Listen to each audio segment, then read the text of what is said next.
ada hari esok, sebab Dia hidup. Ku takkan tahan, karena ku tahu Dia pegang hari esok. Hidup jadi berarti sebab Dia hidup. Kami datang kepadamu Tuhan, kami menyembah, meninggikan Engkau Bapa. Tuhan kami, sumber pertolongan kami. Terpuji, pujilah nama-Mu. Inilah penyembahan pujian kami.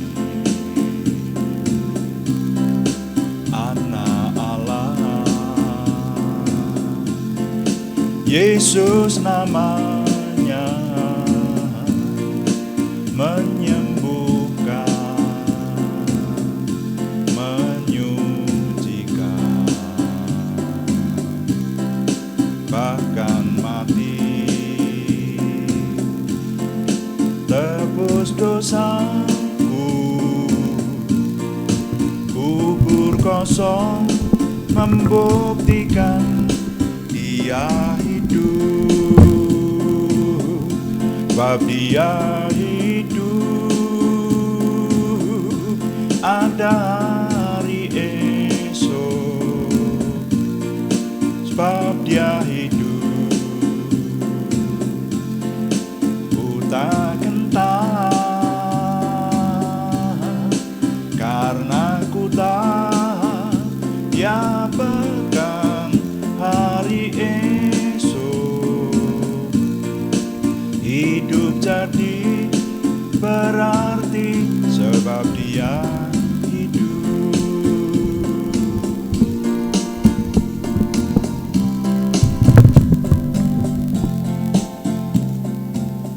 Kami mengucap syukur Tuhan untuk malam hari ini. Tuhan memberkati kami. Terbukti Tuhan masih memberi hidup kepada kami. Tuhan memberi kemampuan kepada kami untuk bersekutu melalui firman-Mu. Ini anugerah Tuhan, bahkan di tengah situasi khusus seperti sekarang, Tuhan memberikan terobosan baru.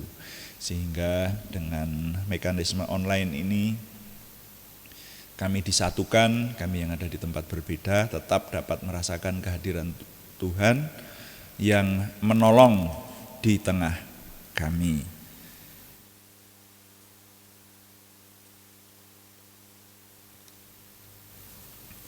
Terima kasih Bapa di surga. Sekarang kami menyerahkan doa malam ini sepenuhnya dalam tangan Tuhan.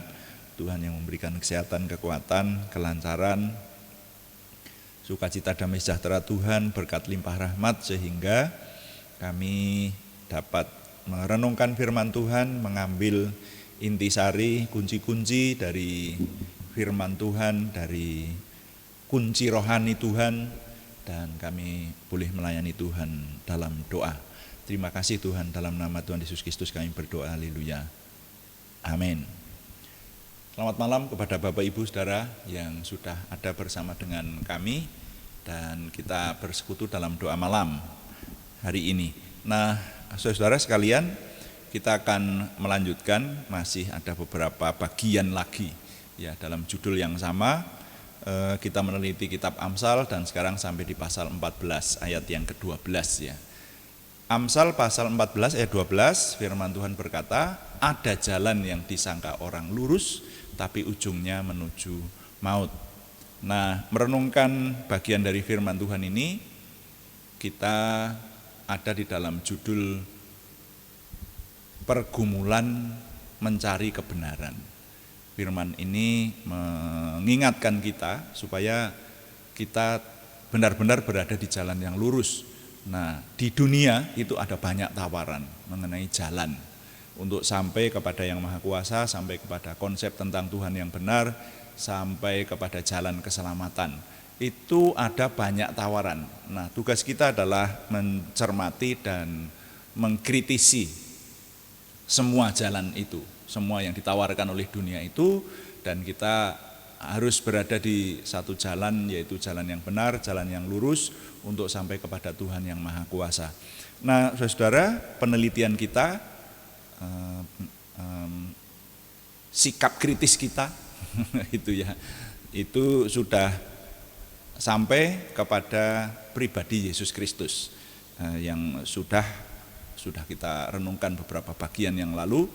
Hari ini sampai ke bagian ke-38, saudara ya. Bagian ke-38, ya betul. Jadi pergumulan mencari kebenaran, ini judul yang sama ini sekarang bagian yang ke-38, atau 38 kali kita sudah mengumpulkan hal-hal ini, mengkritisi mulai dari merenungkan adanya Tuhan, terus merenungkan banyaknya konsep tentang Tuhan, merenungkan tentang memilih salah satu konsep yang benar, dan kita sekarang sampai kepada pribadi Yesus Kristus, yaitu yang dikatakan Allah yang menjelma atau mengambil rupa manusia.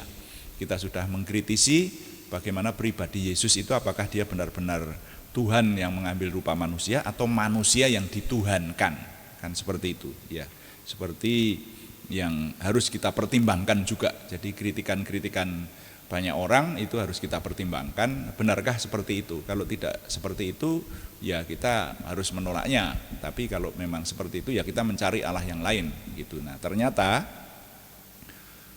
Yesus Kristus itu memang pribadi yang luar biasa, mulai dari sebelum kelahirannya sudah direncanakan, bahkan ribuan tahun sebelumnya, beberapa milenium sebelumnya sudah dinubuatkan, lalu lahir sungguhan, kemudian seperti yang banyak dinubuatkan dalam kitab-kitab sebelumnya oleh para nabi yang dipercaya berasal dari Tuhan, saudara-saudara, dan juga perbuatannya banyak membuat mukjizat, bahkan yang sangat-sangat tidak mungkin ditiru oleh manusia siapapun, yaitu membangkitkan orang mati yang sudah 4 hari dalam kubur.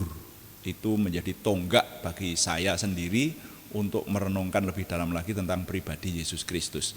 Nah, kita meningkat lagi sekarang ini mengkritisi bukti-bukti atau alasan-alasan kita bisa menerima bahwa Yesus itu adalah Tuhan yang mengambil rupa manusia. Dari sejarah yang kita teliti di kitab suci, saudara-saudara, bahkan kitab suci sendiri juga sudah kita kritisi, apakah kitab suci itu sumber yang bisa dipercaya. Sudah kita dapati bahwa kitab suci kita ini paling bisa dipercaya dibanding dengan kitab suci yang lain. Saudara, alasan-alasan mengenai hal ini tentu saja tidak akan saya sampaikan di hadapan umum semacam ini, tapi karena ini menyangkut etika dalam penyampaian hal-hal yang peka, maka saudara kalau yang ingin tahu boleh menghubungi jaringan pribadi saya atau mendiskusikan hal-hal penting ini boleh gitu ya, tapi tidak di hadapan umum tentu saja. Nah, yang bisa saya sampaikan sekarang ini adalah bukti-bukti bahwa Yesus itu manusia luar biasa. Nah, yang di bagian 38 ini saya ingin mengajak saudara meneliti Yesus itu disalibkan, kemudian mati dan dikuburkan, tapi kemudian bangkit kembali. Nah, ini ada di Matius pasal 28 ayat 1 sampai 10. Saya baca untuk saudara. Kebangkitan Yesus ya, di sini ini diceritakan kebangkitannya. Puji Tuhan, hari-hari ini memang kita sedang memperingati ini. Jadi ini pas sekali saudara-saudara ya. Perenungan kita sampai di bagian 38, dan ini memang di seputaran hari Paskah ya. Beberapa hari yang lalu kita memperingati hari Paskah. Matius pasal 28 ayat 1 mulai. Setelah hari Sabat lewat, menjelang menyingsingnya fajar pada hari pertama minggu itu, pergilah Maria Magdalena dan Maria yang lain menengok kubur itu. Maka terjadilah gempa bumi yang hebat, sebab seorang malaikat Tuhan turun dari langit dan datang ke batu itu dan menggulingkan lalu duduk di atasnya. Saya ulangi, seorang malaikat Tuhan turun dari langit dan datang ke batu itu dan menggulingkannya, lalu duduk di atasnya. Ayat 3, wajahnya bagaikan kilat dan pakaiannya putih bagaikan salju. Dan penjaga-penjaga itu gemetar ketakutan dan menjadi seperti orang mati. Akan tetapi malaikat itu berkata kepada perempuan-perempuan itu, janganlah kamu takut, sebab aku tahu kamu mencari Yesus yang disalibkan itu. Ia tidak ada di sini, sebab ia telah bangkit, sama seperti yang telah dikatakannya. Mari lihatlah tempat ia berbaring, dan segeralah pergi dan katakanlah kepada murid-muridnya bahwa ia telah bangkit dari antara orang mati. Ia mendahului kamu ke Galilea, di sana kamu akan melihat dia. Sesungguhnya aku telah mengatakannya kepadamu. Mereka segera pergi dari kubur itu dengan takut dan dengan sukacita yang besar dan berlari cepat-cepat untuk memberitahukannya kepada murid-murid Yesus. Tiba-tiba Yesus berjumpa dengan mereka dan berkata, salam bagimu. Mereka mendekatinya dan memeluk kakinya serta menyembahnya. Maka kata Yesus kepada mereka, jangan takut, pergi dan katakanlah kepada saudara-saudaraku supaya mereka pergi ke Galilea dan di sanalah mereka akan melihat aku. Nah, sampai di situ pembacaan saya, saudara-saudara sekalian. Ini bagian ini nanti kalau dibaca ke bawah juga diceritakan tentang dusta mahkamah agama. Jadi musuh-musuh Tuhan Yesus pada waktu itu membuat kabar bohong bahwa Yesus tidak bangkit, bahwa kebangkitan Yesus itu adalah tidak benar gitu. Jadi mereka membuat kabar bohong, fitnah, ya seperti itu, dan dikatakan nanti di sana bahwa kabar itu beredar sampai sekarang. Jadi saudara-saudara, mari kita merenungkan pribadi Tuhan Yesus Kristus atau manusia Yesus Kristus itu sendiri. Saudara-saudara, kemarin kita sudah banyak merenungkan keberadaan atau eksistensi dari manusia Yesus Kristus, dan ternyata sampai kepada penelitian kita di bagian terakhir dalam judul yang sama kemarin itu, manusia Yesus Kristus itu jelas manusia yang ilahi, dan itu walaupun banyak dikritisi orang-orang, ya termasuk kita kan sekarang ini sedang mengkritisi, maka semuanya terjawab dan tidak terbantah bahwa Yesus itu memiliki keistimewaan yang sifatnya ilahi yang tidak bisa ditiru oleh orang lain. Dan kalau menurut saya salah satu klimaksnya di sini. Jadi saya percaya Tuhan Yesus itu karena sejarahnya dia disalibkan, kemudian mati dan dikuburkan, dan pada hari yang ketiga bangkit dari kematian. Nah, itu salah satu inti sehingga saya percaya kepada Tuhan Yesus. Maka saya juga mengkritisi, mari kita bersama-sama mengkritisi, kalau kita mau percaya kepada Tuhan yang mengambil rupa manusia yang dinubuatkan sejak awal Adam jatuh dosa, bahkan nanti kemudian nanti ada nubuatan-nubuatan berikutnya bahwa dia akan mati di antara penjahat-penjahat, tapi dia ini mati menebus dosa, dan itu dinubuatkan oleh Nabi Yesaya hampir 1000 tahun sebelumnya, saudara. Dan terjadi semacam itu, maka mau tidak mau, kalau kita berpikiran waras, mesti kita menerima. Walaupun dikritisi seperti apapun, itu kita mesti menerima bahwa Yesus meninggal karena disalib itu tidak terbantah. Ya, musuh-musuh Tuhan Yesus sejak awal sampai dengan hari ini yang mencari-cari kelemahan dari berita ini, semuanya terbantah, saudara ya, semuanya terbantah. Nah, hanya bantahan-bantahan yang bersifat apologet itu memang tidak seharusnya disampaikan di depan umum. Apologetika itu ada tempatnya tersendiri tentu saja, kalau perlu di seminar dan sebagainya gitu. Nah, tapi di hadapan umum ini saya ingin menyampaikan bahwa saya percaya Tuhan Yesus karena dia pernah mati. Makanya kalau ada orang yang mengatakan, oh, Tuhan kok disalib terus mati, Tuhan apa itu? Nah, itu kebalik bagi saya. Karena Tuhan menjadi manusia. Dan kalau Tuhan menjadi manusia kemudian dia tidak disalib dan tidak mati, saya malah tidak mau percaya sama dia. Karena yang dinubuatkan tidak seperti itu. Tidak kok malah tidak mati seperti itu. Mesias harus mati, harus menderita untuk mendapatkan kemuliaannya. Karena kematiannya itu bukan untuk kematian selamanya. Justru dengan kematiannya itu maka maut dikalahkan. Karena Yesus kemudian bangkit dan tidak mati lagi. Nah, kisah kebangkitannya ada di situ yang barusan kita baca ini tadi, saudaranya. Jadi kematian dan kebangkitan Tuhan Yesus itu tidak terbantah. Bahkan dikisahkan nanti setelah Tuhan Yesus bangkit dari kematian itu selama kurang lebih 40 hari memperlihatkan diri kepada murid-muridnya. Itu dituliskan di berbagai bagian dari kitab suci ini. Bukan hanya di satu bagian, tapi di banyak bagian dari kitab Injil terutama. Makanya saudara, kita ini memiliki kisah yang mantap, yang tidak bisa terbantah. Kalau hal-hal yang bersifat gaib semacam ini, Tuhan Yesus bangkit, terus tidak ada yang melihat, hanya dikatakan seperti pewahyuan seperti itu, kita bisa mempertanyakan hal itu. Kalau namanya pewahyuan yang menerima satu orang, lalu orang itu mengatakan, aku menerima dari Tuhan, Yesus tidak mati, misalnya semacam itu. Nah, ini perlu dipertanyakan, lah kan hanya pewahyuan untuk satu orang. Tapi kalau Yesus mati, itu yang melihat banyak. Bahkan nanti murid-muridnya aja banyak yang tidak percaya. 2 orang yang pergi ke Emmaus itu tidak percaya bahwa Yesus bangkit. Mereka hanya mendiskusikan itu, katanya Yesus bangkit. Nah, lalu ketika Yesus menemui mereka, baru mereka percaya.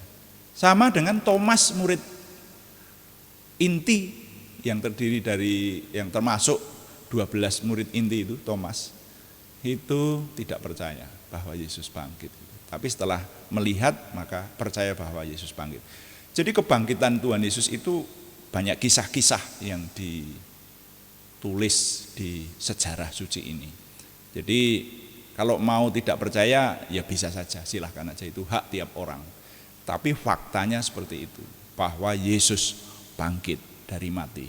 Dan selama 40 hari itu dikatakan lebih dari 500 orang murid yang melihat, yang pernah dijumpai, atau ketika Tuhan Yesus memperlihatkan diri itu mereka ada gitu. Itu dicatat lebih dari 500 murid, saudara. 500 orang-orang yang dekat dengan Yesus. Jadi sejarahnya Tuhan Yesus itu mantap ya.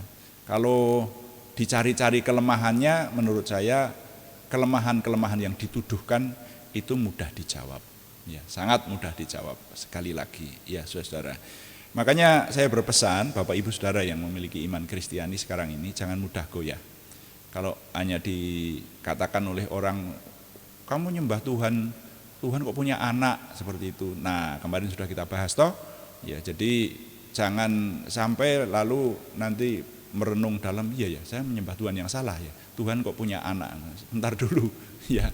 Kita harus memahami secara sungguh-sungguh, secara serius dan secara teologis. Kitab suci kita baca, kita pahami benar, sehingga kalau dikatakan Tuhan itu mengutus anaknya yang tunggal, itu artinya bukan anaknya Bapak Tuhan dan Ibu Tuhan, ya, Bapak Tuhan sama Ibu Tuhan menikah punya anak, Tuhan Yesus tidak seperti itu. Tetapi sebetulnya itu istilah untuk menjelaskan kepada kita bahwa Yesus adalah Tuhan sendiri yang mengambil rupa manusia.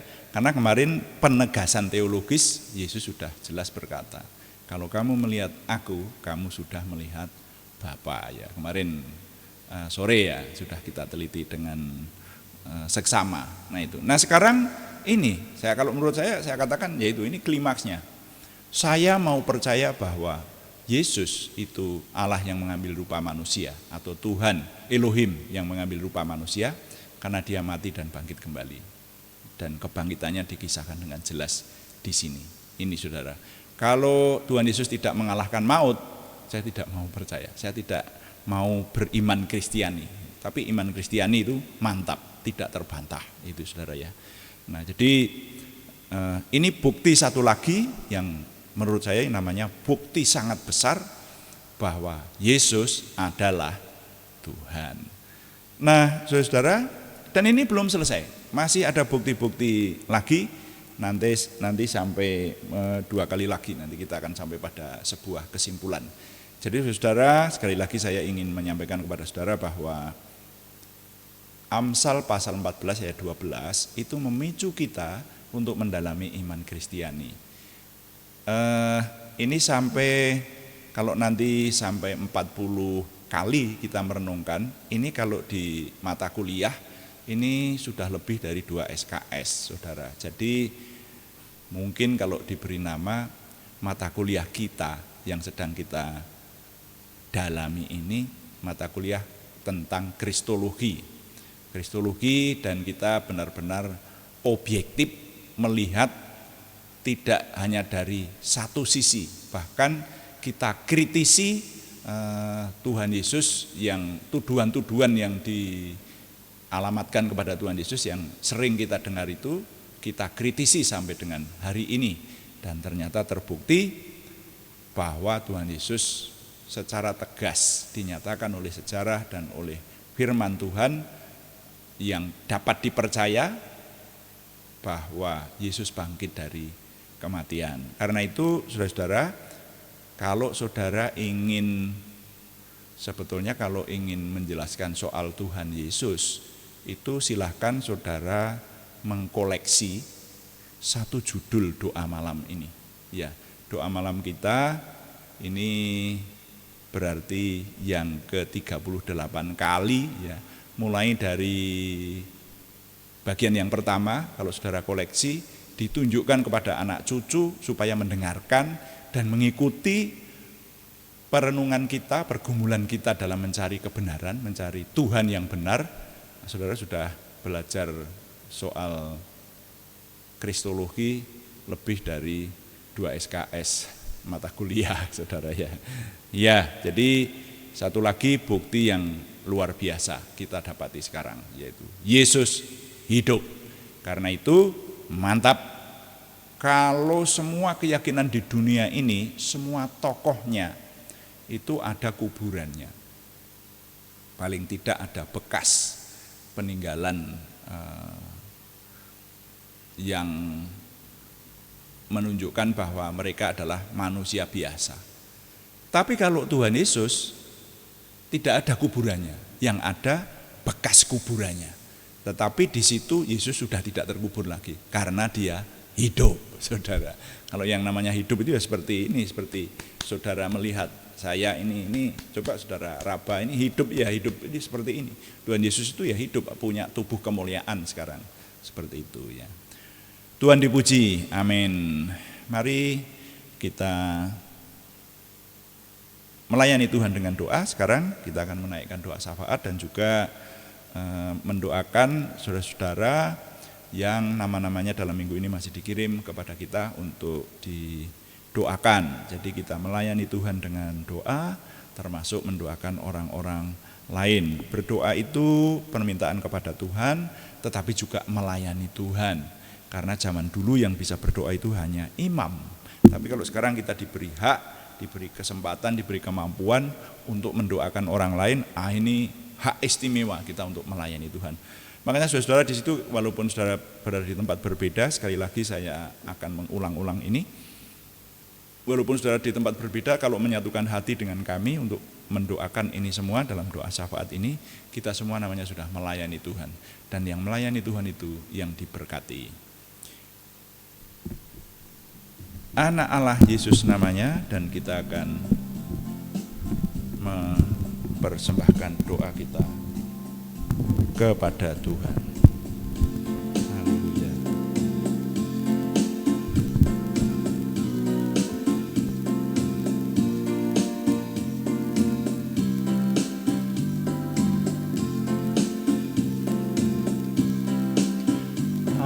Allah. Yesus namanya menyembuhkan, menyucikan, bahkan mati tebus dosaku. Kubur kosong membuktikan Dia hidup, sebab Dia hidup. Ada hari esok, sebab Dia hidup. Ku tak gentar, karena ku tahu Dia pegang hari esok. Hidup jadi berarti sebab Dia hidup.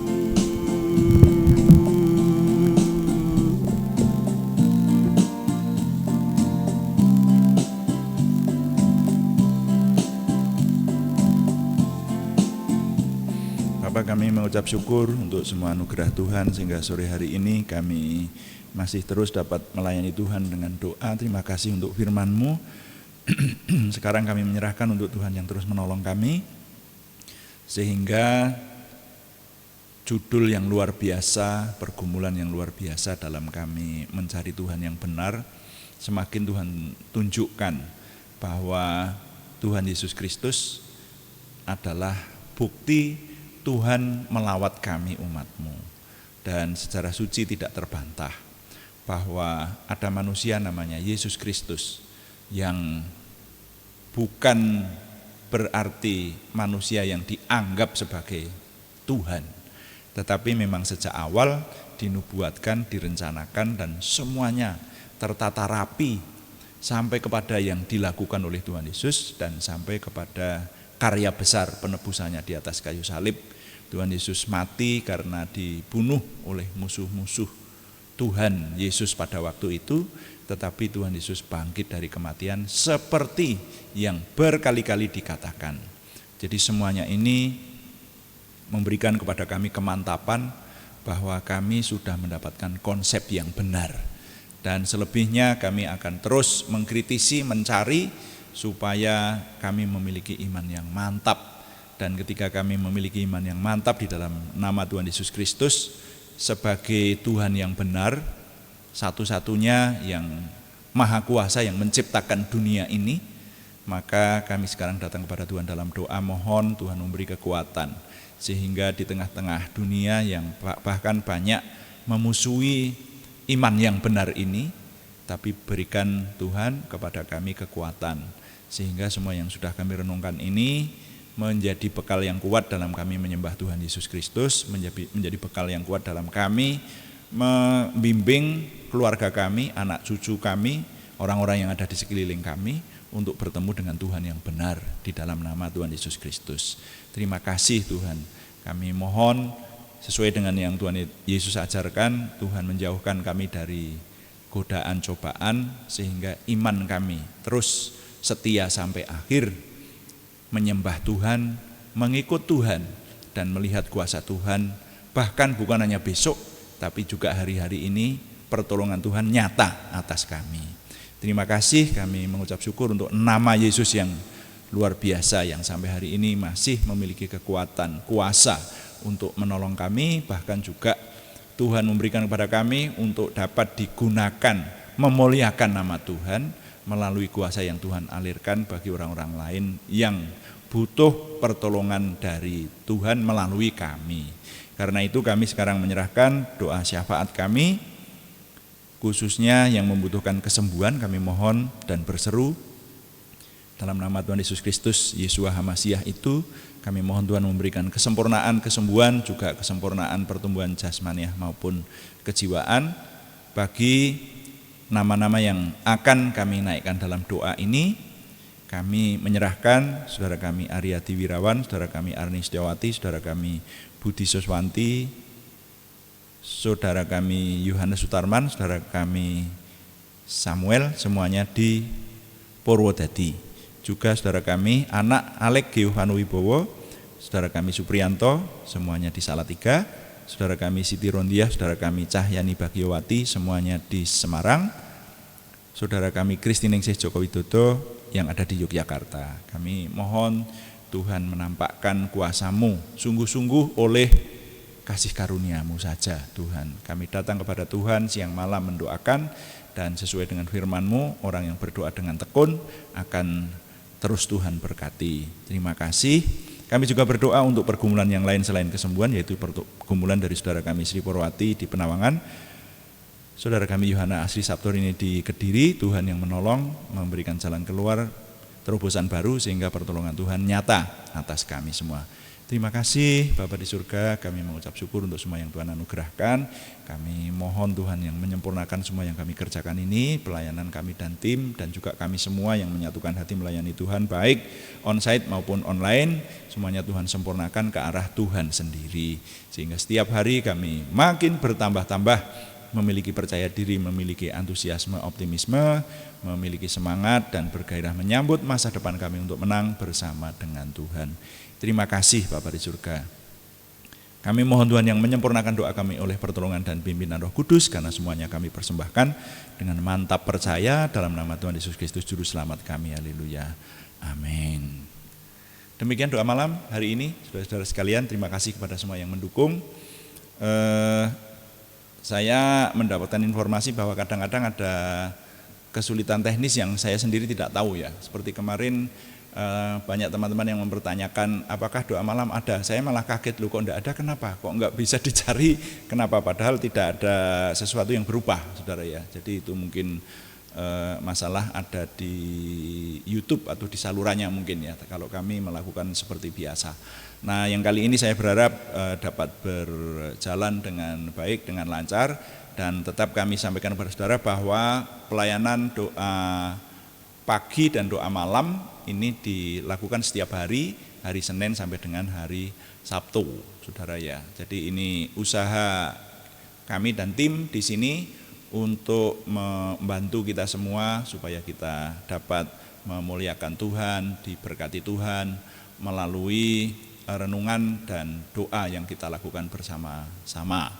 Kalau pagi itu jam 5 pagi, kalau sore jam 18 atau jam 6 malam waktu Indonesia bagian Barat. Kami mengundang saudara-saudara untuk mendukung, mengikuti, dan juga menyebarluaskannya. Jadi silahkan didukung, kecuali dukungan doa juga subscribe, like, komen, dan share, dan membagikan kepada teman-teman lain sehingga lebih banyak lagi yang diberkati saudara.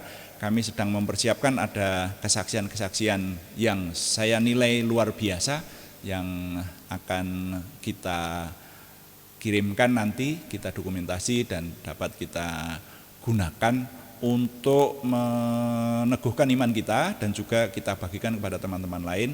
Kemarin sudah ada satu kesaksian yang ada itu ya, silahkan dikirimkan kepada grup-grup WA seiman di lingkungan Anda sehingga lebih banyak lagi yang diberkati. Demikian, selamat malam, Tuhan memberkati. Amin.